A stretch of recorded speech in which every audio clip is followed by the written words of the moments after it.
ఇప్పటికే 2 సార్లు వాయిదా పడింది. మరి ఈసారైనా ఎన్నిక జరుగుతుందా లేదా? ఇప్పుడు ఇదే టెన్షన్ పిడుగురాళ్ల పొలిటీషియన్స్ లో కనిపిస్తోంది. ఇవాళ మున్సిపల్ వైస్ చైర్మన్ ఎన్నిక జరగనుండగా కౌన్సిల్ సభ్యుల సపోర్ట్ కోసం అభ్యర్థులు ట్రై చేస్తున్నారు. పల్నాడు జిల్లా పిడుగురాళ్ల మున్సిపల్ వైస్ చైర్మన్ ఎన్నిక ఉత్కంఠను రేపుతోంది. ఇవాళ ఎన్నిక జరగనుండగా టీడీపీ, వైసీపీలు ఎలాగైనా ఆ పోస్టును దక్కించుకునేందుకు వ్యూహాలు పన్నుతున్నాయి. ఇప్పటికీ కోరం లేక 2 సార్లు వాయిదా పట్టడంతో ఇవాళైనా ఎన్నిక జరుగుతుందా లేదా అన్నది ఆసక్తికరంగా మారింది. పిడుగురాళ్ల మున్సిపాలిటీలో మొత్తం 33 మంది కౌన్సిలర్లున్నారు. మొత్తం వైసీపీ కౌన్సిలర్లే.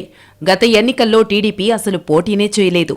అయితే అనారోగ్యంతో ఇటీవల మున్సిపల్ వైస్ చైర్మన్ మరణించారు. ఓఎస్ఎస్ ఫర్టిలిటీలో టెస్ట్, ట్రీట్మెంట్స్, థెరపీస్ అన్ని scientifically design in the good hands of science. Mummy daddy అవ్వాలంటే ఓఎస్ఎస్ కి కాల్ చేయండి. ఆ స్థానంలో తాము సూచించిన వ్యక్తిని కూర్చోపెట్టాలని టీడీపీ కోరింది. ఈ ప్రతిపాదనకు వైసీపీ నిరాకరించింది. దీంతో ఎలాగైనా వైస్ చైర్మన్ సీటును గెలుచుకోవాలని టీడీపీ ప్రయత్నాలు చేస్తోంది.